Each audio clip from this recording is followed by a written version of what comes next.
Kinshasa na biso réalité ya banaki réalité ya banakino na Goma lelo population etelemi balembi makambo ya M23 baloba kotaka na Rwanda mbala moko po na bato bayaki po na koya kotia kimia ondire bango pe bazali suspect par rapport ya ndenge Fachi agazaki bambila wana ya bakenyen pe batu mususu bozali beli akolanda Kanbe News nazali sengo ya koyeba que bozali bisika ndenge na ndenge à travers le monde pour na kozala informer à travers édition Abisso.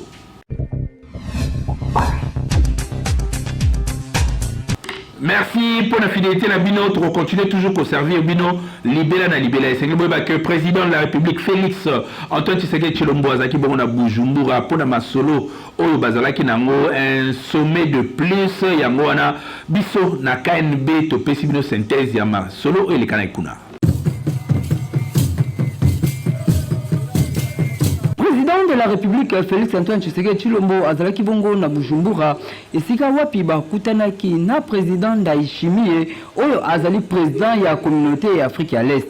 Sommet oyo ezalaki na tina ya kosala évaluation na ndenge nini M23 azali koboya kobima na este ya République ya démocratique du Congo malgré ba accord ya Luanda, malgré ba accord ya Nairobi 1, Nairobi 2, kasi M23 alingi kobima te na este ya République ya démocratique du Congo yango nde ezalaki na base ya masolo oyo ba chef d'état bakutanaki kuna pona kosolola na tina koyeba esengeli kosala nini po M23 ba rebelle oyo basimbi este ya République ya démocratique du Congo babima na lombango na sima ya masolo yango ministre ya affaires étrangères Christophe Lutundula alobaki boye. Les chefs d'État se sont réunis pour examiner les développements de la situation en RDC, la situation sécuritaire à l'est du pays.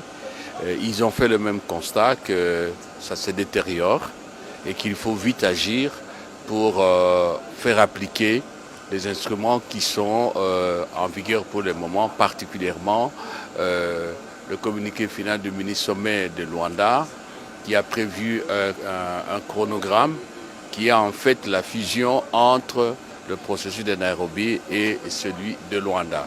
Et ils ont insisté particulièrement sur la nécessité de la cessation des hostilités, particulièrement du côté du 1-23 et son retrait, comme convenu, de manière que des Congolais qui sont des déplacés de guerre reviennent à leur domicile. Évidemment, de manière générale, ils ont encouragé le président Tshisekedi de continuer avec le dialogue politique qu'il a initié à travers les consultations. Et évidemment, le président leur a donné des assurances qu'il est ouvert à tout le monde. Tous les groupes armés, c'est son travail. Et tout le monde a reconnu à l'unanimité que toutes les recommandations, toutes les programmations qui ont été faites, que ce soit dans le cadre du processus de Nairobi ou de celui de Luanda, plus particulièrement le communiqué du 23 novembre de l'année dernière, que tout cela n'a pas été exécuté. Le M23 s'est moqué des gens, soutenu par le Rwanda. Et c'est pour cela qu'ils ont préconisé une démarche pour relancer. On a responsabilisé aussi les chefs d'état-major des armées, des pays membres de la communauté d'Afrique de l'Est pour faire un nouveau chronogramme qui va permettre très rapidement à ce que le M23 et le Rwanda exécutent ce qu'on avait convenu et comme je vous ai dit, que les choses aillent mieux. Manifestation na Goma, population ba telemeli nyonso o ezali koleka ba jijango lokola complot et indi mabelelo bona na ba détail ndenge epesami awa. Problème oyo ya insécurité ya Est République démocratique du Congo, population ya Goma balobi trop c'est trop balembi na bango cause la gouvernement ya République démocratique du Congo azola bango solution. Na yango lelo lendi balamuka kina kanda makasi balingi kaka bango moko ndeba kota na Goma kuna bakende kosilisa dossier oyo ezali koleka na Est République démocratique du Congo po balobi trop c'est trop bango balembi ko continuer comme na M23 azali ko progresser malgré ba accord, malgré makamunyo soto azali ko sala kasi M23 azali ko progresser na Est République démocratique du Congo ikutu a commis déjà na katikati ya Goma. Tala ninga image ya batu ya Goma ndenge bazali ya kufashe. Se battent aux côtés de nos FARDC.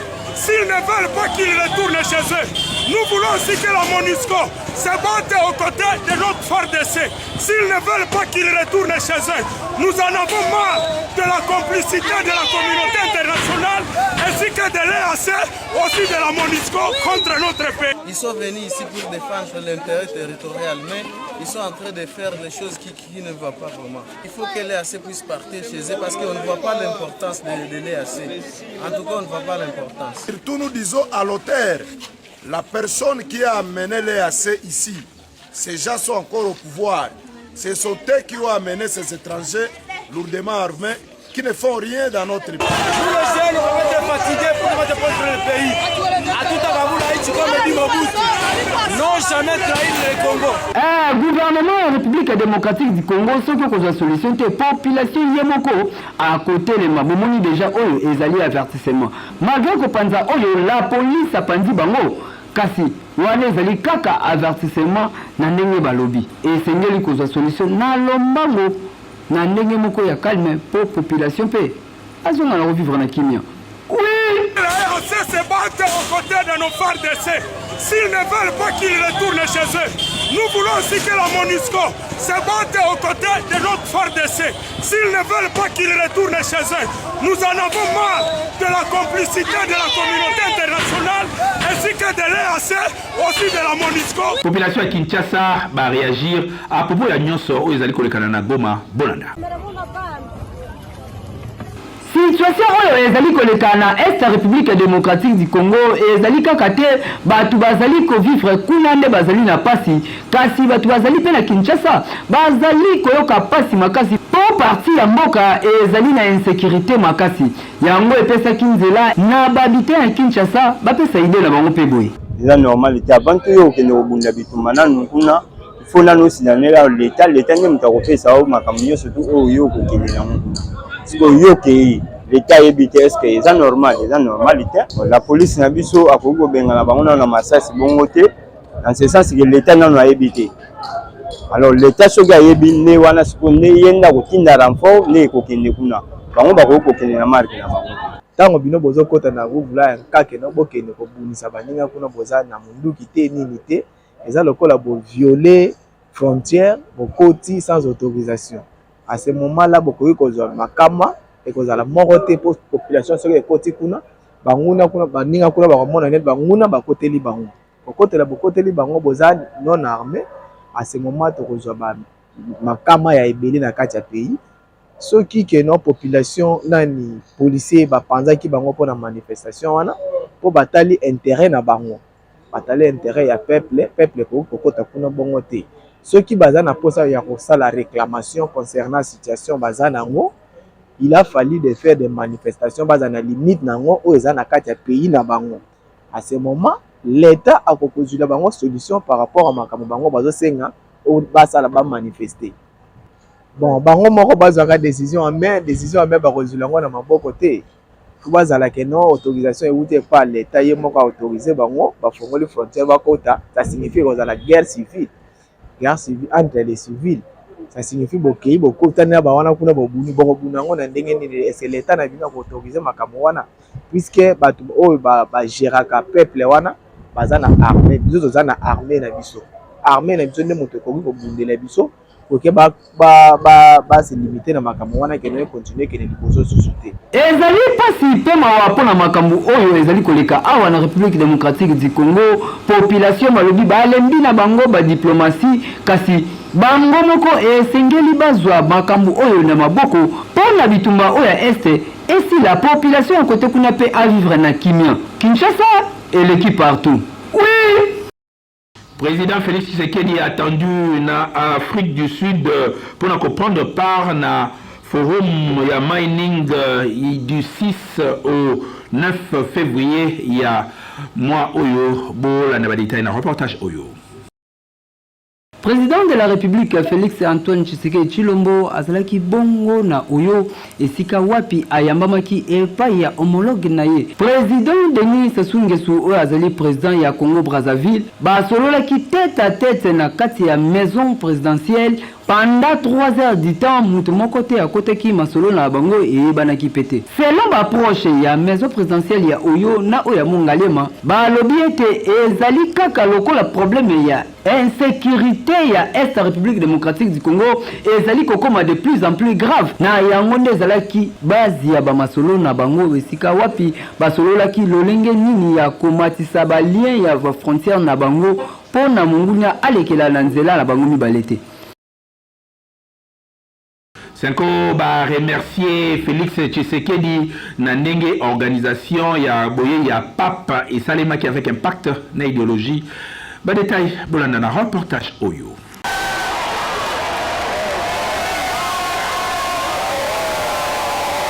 François alekaki awa na République démocratique du Congo pendant 3 jours esika wapi ayambaki ba autorité politique ya République démocratique du Congo akutanaki na jeunesse ya catholique na stade de martyrs et zalaki bongo avec impact na idéologie. Kasi ekreaki polémique moko na sima oyo ba homme politique na batu mususu bazali koloba Cardinal Fridolin Mbongo azali engrapo atikalaki ko remercier chef de l'état te na discours na ye et peseki nzela na porte-parole ya Senko Abbé Donatien Chole oyo azwaki maloba pona koloba ete Cardinal azalaki kaka na 3 minutes ya pamba selon protocole ndenge ezalaki akokaki te ko remercier batu nyonso tout à la fois. Mokolo ya samedi 4 février 2023 Senko ayaki kosala pot de presse esika wapi Abbé Donatien Chole apesaki ba remerciement na ye epai ya bato nyonso kasi ya makasi apesaki yango epai ya chef de l'état po azwaki likanisi ya koinvite Pape François awa na République démocratique du Congo elekaki ndenge nini.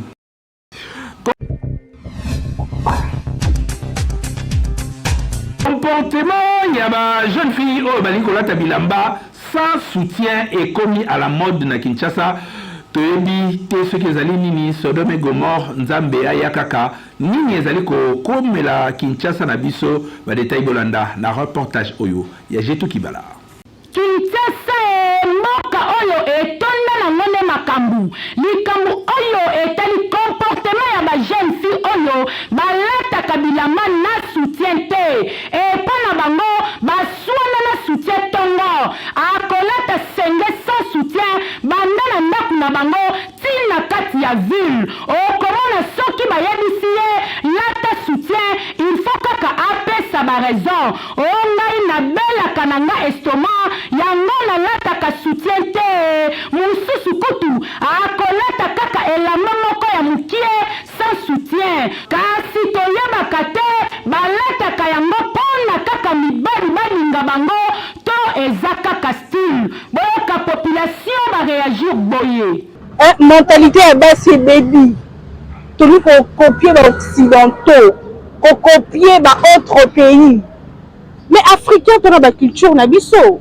mwasi aza sacré les expositions koexposer banzoto olati na osoutien te ozotambola bongo mpe tu ne te gêne pas mais naza désolé mwasi fo bomba nzoto malamu en tout cas je conseille ya bafille nyonso boyota basoutien po ezodéshonore bino na ndenge moko boko comprendre te po tu na osoutien te yo wana mamito mabele etelemi ozotambola Kinshasa mobimba mais combien okofingama mpa bato bayebi moralité mama na ngai yo si osomona moto na basens na ye normal akelinga kwanga oyo baexposa te mobali aza na basens ape ya mobali nabi un vrai mobali olinga kwanga oyo eza nano exploite te eloko eza ya kokangama ya kobombama oyo no namoni na miso te po amona yo tu expose ya mibali nde bamoni yo mobali te c'est faux mobali nalinga komona ozala bwe lokute ya alingi na exploite na yo sikoyo na vie ya bato nyonso ndeko na ngai tobosana te ke toza babantu toza na babitude na biso ya malamu oyo baimplika biso ya kobomba nzoto neti ngabo nalingaka nga soutien ekanga eza donc kaka soutien mpe eza yango obligé te eza nango mpe obligatoire te ke moto nyonso alata soutien Et comment on appelle la bibliothèque, ils obligent à vous, il faut être soutien. Vous êtes soutien ou pas? Donc, pour soutenir, on ne sait quand même pas la native, non, on a déjà caca, non, on a déjà posé la sonde à la donc, vous payez un autre soir comme mon pépé, faut un autre soir comme mon pépé, on doit mon pépé. Et on appelle nous quand c'est à Pomba Licola, tant midi pour soutien du lundi au dimanche soutien, et mon pépé, faut un autre soir mon pépé. Et on a ce décollage à soutien. Et on a c'était et c'est un gars soutien. Ok, moi place moi c'est un peu soutien. Ok, moi pique-nique là tu me l'emballé moi ça soutien et ça là bien. Et puis on nous a mis kanga, on va pas ma belle on était le maca bon on tonde ni. Là mais tu n'as beau là t'as un soutien. Sur la ligne mais elle est obligatoire faut là t'as et mon faut toujours un PPT et on nous a un PP malade ma belle va venir on est. Cancer recommandé tu sais qu'on a de soutien trop et on a ce soutien donc on va cancer. Ah mon frère, il faut nous autres avons mon pépé. Et si vous avez asthme, il faut soutien tes cabos. Et quand on règne comme mon bando benga baoudjana. Bana baba fille bando la taba sanglé, bazoti kama belle épaule, les po ba expose bando to na bango, ba papa mbima balanda bango. So papa mukolo mo halandi yo. So o alandi o expose nzoto na yo. Elle est comme au viol alors que ma fille wana makambando c'est za mabe so tozo bo manzoto na biso donc Saint Esprit azo régner kati na biso to bo manzoto na biso so tozo ko exposer nzoto eza nazo le kananzela na lati soutien te na ko attirer papa ba tout tonto ba tout nanzela wana eza bien te o so lati soutien te peut-être que ko bebisa poitrine na yo et ko manda kuna libala ya na mbali mususu o lingate déjà bali mwasi déjà poitrine ekoya so ko lati soutien te banda tongo atati poko sai na un mot lata soutien te na poitrine na o bebisa pe forme na o yo za na jeune fille o melisi na ma belle te ozotambola sans soutien bon so melisi na ma belle c'est ko bando bo ko na sima papa bando yamba ba garçon mususu ba tonton mususu so ba balio asundoli yo mama wa bimano soutien po ya o melisi déjà ma belle ekwei ba fille bo la ta soutien bo ba te la nzoto la bino malam ma fille oh lelo bazola ta ba soutien soit pour la ta bilamba sans soutien et ça vraiment elo comment ko ya soni parce que kota la ba maman ou ba boti biso ça dépend pe ya ba parents hein éducation ba parents ba opese la base o ya nga oyo tine na emission et papa na biso bande ko lingate ko la ta même cinglé o bima na ona balabala ni elamba sans soutien tango zo bomba corps na yo le corps là c'est sacré le corps là c'est le temple du Saint-Esprit tango zo exposé wana mutuni na ozala posa na yo vraiment alobara ata tomoni kwanga ba mama bateka ba kwanga wana omoni kwanga fongoli kwanga ya pembe makasi na une fois s'approcher na kwanga wana pour na osoma kwanga je ne pense pas que tozoa kwanga wana ba fongola makasa on préfère toujours kozoa kwanga oyo eza ya makasa ya okanga ate eza ya mabe mais lokola oyo likolo wana eza e attiraki ngai yo kaka tende na oswa donc c'est pour dire tant otiki mipende libanda olati sexy olati l'ambassade soutien mabele polele yeba mobalo s'approcher prépa na yo a ya kaka pona découvrir yo mais on fait dire a nous connait mutu mususu. Ce n'est pas bien d'exposer les seins par exemple en cours de route et ça vraiment bien été pour moi aussi. Alors dans ces cas na osinga na bana basi nyonso oyo o baza génération na biso au moins même si ozobima na nzela ata comme moi na opesa exemple na nga okobima na tango te sans que na bima na venir sans soutien et ça vraiment pas prêté non c'est pas vraiment propre ce moment de muto aza na biema mabe c'est kati ne pas arama eza bon pour muto a se respectera jamais relata mabe liboso batu entambola nango pe na ville ya propreté pour muto on peut se rendre tourner respect tant déjà là tu as dit ah té nego nanga va bima nego nanga là tu bien té là tu bien ça va tambola mais au moni ya de jour là tu mabe bimi na miso ba bien ba fille mikolo ba ko mikolata omona habillement donc na bani habillement européen ba ko mikola na otina ba niveau na biso en Afrique donc biso biloko wana eza bien té biso neto mesani boy neto lataka na kofana na bana na nga bien na mwasi na ngai na romona bien leki moko bimi alati bien té côté dans sauté dessiné eza bien té maman na yango tokoloba kaka boye na ba jeune fille bible kutu eloba nzoto na biso ezali temple ya Mamu Miska, la reine d'Espagne, azali kopesa toli na ba mama ndenge nini kozala honoré pe koyeba ko kangali puta pona dignité ya ba mama pambate soki lati bilamba kitoko nde respect ya ba mama africaine ndenge zalaka avec impact toujours na idéologie. Non, tu n'as pas lien, bodo d'amish kango, hein. Naza maman congolaise, naza maman africaine. Yango wana na yeli bino objectif, biso le femme africaine, tozonga na authenticité na biso, tozonga na bokoko na biso, comme exemple ndenge maman na biso cessé abandai kolata liputa, yango wana lelo na yeli bino ndenge nini bakangelaka liputa, maman na biso cessé ndenge azalaki kokanga liputa na mutu. L'autre fois, na salela kibino ndenge nini maman Biliabel akangaka liputa na ye na mutu, ndenge nini maman na biso Bobby abandai koyela biso toujours na liputa amatisa ki sous le kumu ya liputa, surtout mingi ezalaki na métrage. Toye komona lisusu maman na biso, maman Denise Nyakero molongami ya président de la République Monsieur Chilombo Tshisekedi Fachi Beton. Ayeli biso lisusu fierité wana lisusu ya kotombola lokumu ya liputa ya mboka na biso Congo.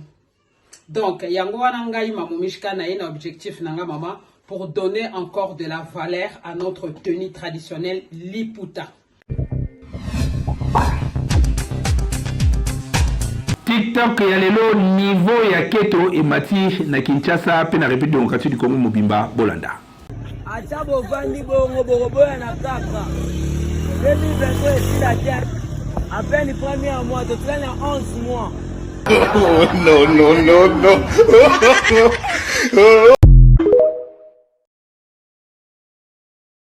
Bozaki bele ya kolanda biso nazaki na plaisir ya représenter bino kanbe ya lelo nde tokuta lobby. Magazine,